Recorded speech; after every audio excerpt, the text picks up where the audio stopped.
ओम शिरडी वासाय विद्महे सच्चिदानंदाय धीमहि तन्नो साईं प्रचोदयात्।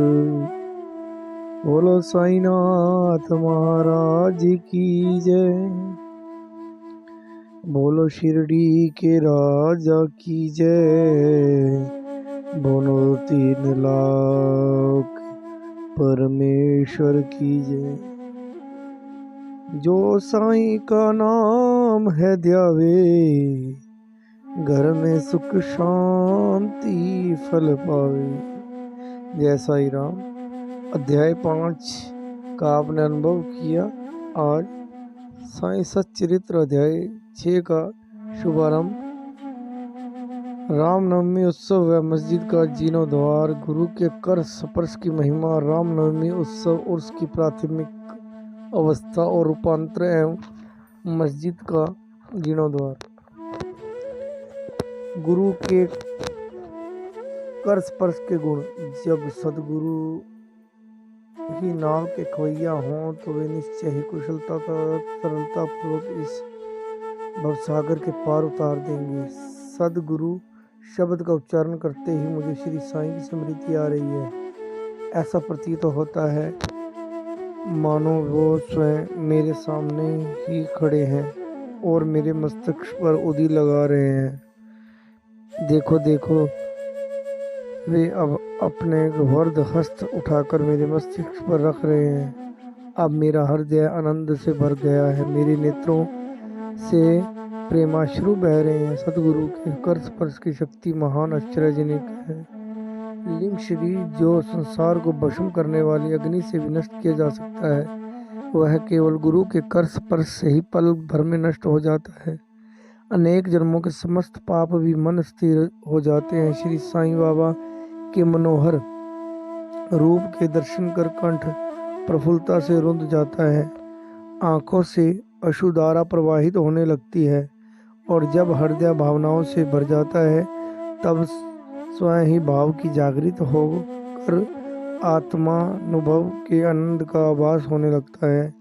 मैं और तू का भेद नष्ट हो जाता है और तत्क्षण ही ब्रह्मा के साथ अभिन्नता प्राप्त हो जाती है। जब मैं धार्मिक ग्रंथों का पठन करता हूँ तो क्षण क्षण में सतगुरु की स्मृति हो जाती है। बाबा राम या कृष्ण का रूप धारण कर मेरे सामने खड़े हो जाते हैं और मेरे स्वयं अपनी जीवन कथा मुझे सुनाने लगते हैं। अर्थात जब मैं भागवत का श्रवण करता हूँ तब बाबा श्री कृष्ण का स्वरूप धारण कर लेते हैं और तब मुझे ऐसा प्रतीत होने लगता है कि वे ही भागवत या भक्तों के कल्याणार्थ उद्वर गीता सुना रहे हैं। जब कभी भी मैं किसी से वार्तालाप किया करता हूँ तो मैं बाबा की कथाओं को ध्यान में लाता हूँ, जिससे उनका उपयुक्त अर्थ समझाने में सफल हो सकूं। जब मैं लिखने के लिए बैठता हूँ तब एक शब्द या वाक्य की रचना भी नहीं कर पाता, परंतु जब वे स्वयं कृपा कर मुझसे लिखवाने लगते हैं तब फिर उसका कोई अंत नहीं होता। जब भक्तों में अहंकार की वृद्धि होने लगती है तो वे शक्ति प्रदान कर उसे अहंकार शून्य बनाकर अंतिम ध्येय की प्राप्ति करा देते हैं तथा उसे संतुष्ट कर अक्षय सुख का अधिकारी बना देते हैं। जो बाबा को नमन कर अनन्य भाव से उनकी शरण में जाता है उसे फिर से कोई साधनाओं की आवश्यकता नहीं होती। धर्म, अर्थ, काम और मोक्ष उसे सहज ही प्राप्त हो जाते हैं। ईश्वर के पास पहुंचने के 4 मार्ग हैं: कर्म, ज्ञान, योग और भक्ति। इन सब में भक्ति मार्ग अधिक कंटकाकीर्ण, गड्ढों और खाइयों से परिपूर्ण है, परंतु यदि सद्गुरु पर विश्वास कर गड्ढों और खाइयों से बचते और पदानुक्रमण करते हुए सीधे अग्रसर होते जाओगे तो तुम अपने ध्येय अर्थात ईश्वर के समीप आसानी से पहुंच जाओगे। श्री साईं बाबा के निश्चयात्मक स्वर में कहा गया है कि स्वयं ब्रह्मा और उनकी विश्व उत्पत्ति, रक्षण और लय करने आदि की भिन्न भिन्न शक्तियों के पृथक तव से में भी एक तव है। ऐसे ही ग्रंथकारों ने दर्शाया है।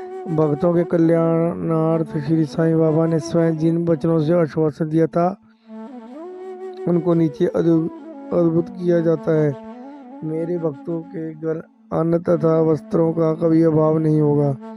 यह मेरा विशिष्ट है कि जो भक्त मेरी शरण आ जाते हैं और अंतकरण से मेरे उपासक हैं, उनके कल्याणार्थ में मैं सदैव चिंतित रहता हूँ।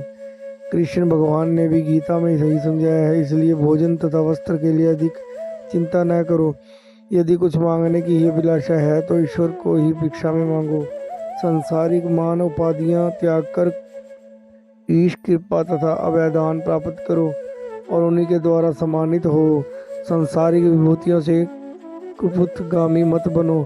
अपने इष्ट को दृढ़ता से पकड़े रहो। समस्त इंद्रियों और मन को ईश्वर चिंतन में प्रवृत्त रखो। किसी पदार्थ से एक आकर्षित ना हो। सदैव मेरे स्मरण में मन को लगाए रखो ताकि वह देव संपत्ति व ऐश्वर्य की ओर प्रवृत्त न हो। तब चित्त स्थिर, शांत व निर्भय हो जाएगा। इस प्रकार की मन स्थिति प्राप्त होना इस बात का प्रतीक है कि वह सुसंगति में है। यदि चित्त की चंचलता नष्ट न हुई तो उसे एकाग्र नहीं किया जा सकता। बाबा के उपयुक्त को उद्धृत कर ग्रंथकार शिरडी के रामनवमी उत्सव का वर्णन करता है। शिरडी में मनाए जाने वाले उत्सवों में रामनवमी अधिक धूमधाम से मनाई जाती है। अंततः इस उत्सव का पूर्ण विवरण जैसे कि साईं लीला पत्रिका 1925 के पृष्ठ 197 पर प्रकाशित हुआ था, यहाँ संक्षेप में दिया जाता है। प्रारंभ कोपरगांव में श्री गोपाल राव गुंड नाम के एक इंस्पेक्टर थे। वे बाबा के परम भक्त थे। उनकी 3 स्त्रियां थी, परंतु एक के भी स्थान न थी। श्री साईं बाबा की कृपा से उन्हें एक पुत्र रत्न की प्राप्ति हुई। इस हर्ष के उपलक्ष्य में सन 1897 में उन्हें विचार आया कि शिरडी में मेला अथवा उर्स भरवाना चाहिए। उन्होंने यह विचार शिरडी के अन्य भक्त तात्या पाटिल, दादा कोतेटा पाटिल और माधव राव के समक्ष विचारनार्थ प्रकट किया। उन सभी को यह विचार आते ही रुचिकर प्रतीत हुआ तथा उन्हें बाबा की विश्वकृति और आश्वासन प्राप्त हो गया। उर्स भरने के लिए सरकारी आज्ञा आवश्यक थी, इसलिए एक प्रार्थना पत्र कलेक्टर के पास भेजा गया, परंतु ग्राम कुलकर्णी पटवारी के आपत्ति उठाने के कारण स्वीकृति प्राप्त न हो सकी। परंतु बाबा का आश्वासन तो प्राप्त हो ही चुका था। आंदोलन प्रयत्न करने पर स्वीकृति प्राप्त हो गई। बाबा की अनुमति से रामनवमी के दिन उर्स भरना निश्चित हुआ। ऐसे प्रतीत होता है कि कुछ निष्क्रिय ध्यान में रखकर ही उन्होंने ऐसी आज्ञा दी, अर्थात उर्स व रामनवमी के उत्सवों का एकीकरण तथा हिंदू मुस्लिम एकता जो भविष्य की घटनाओं से स्पष्ट है कि यह ध्येयपूर्ण सफल हुआ। प्रथम बाधा तो किसी प्रकार हल हुई। अब द्वितीय कठिनाई जल के अभाव की उपस्थिति हुई। शिरडी तो एक छोटा सा ग्राम था और पूर्व काल से ही वहाँ जल का अभाव बना रहता था। गांव में केवल 2 कुएं थे, जिनमें से एक तो प्राय को सूख जाया करता था और दूसरे का पानी खारा था। बाबा ने उसमें फूल डालकर उसके खारे जल को मीठा बना दिया, लेकिन एक कुएं का जल कितने लोगों को प्राप्त हो सकता था। इसलिए तात्या पाटिल ने बाहर से जल मंगवाने का प्रबंध किया। लकड़ी व बांसों की कच्ची दुकानें बनाई गई और कुश्तियों का भी आयोजन किया गया। गोपाल पांव गुंड के एक मित्र दामू अन्ना का सारा नगर में रहते थे। वे भी संतानहीन होने के कारण दुखी थे। श्री साईं बाबा की कृपा से उन्हें भी एक पुत्र रत्न की प्राप्ति हुई। श्री गुंड ने उनसे एक ध्वज देने को कहा। एक ध्वज जागीरदार श्री नाना साहब निमोणकर ने भी दिया। ये दोनों ध्वज बड़े समारोह के साथ गांव से निकाले गए और अंत में उन्हें मस्जिद, जिसे बाबा द्वारका माई के नाम से पुकारते थे, उनके कानों पर फहरा दिए गए। यह कार्यक्रम अभी भी पूर्ववत ही चल रहा है। बोल साईनाथ महाराज की जय। बोलो शिरडी के राजा की जय।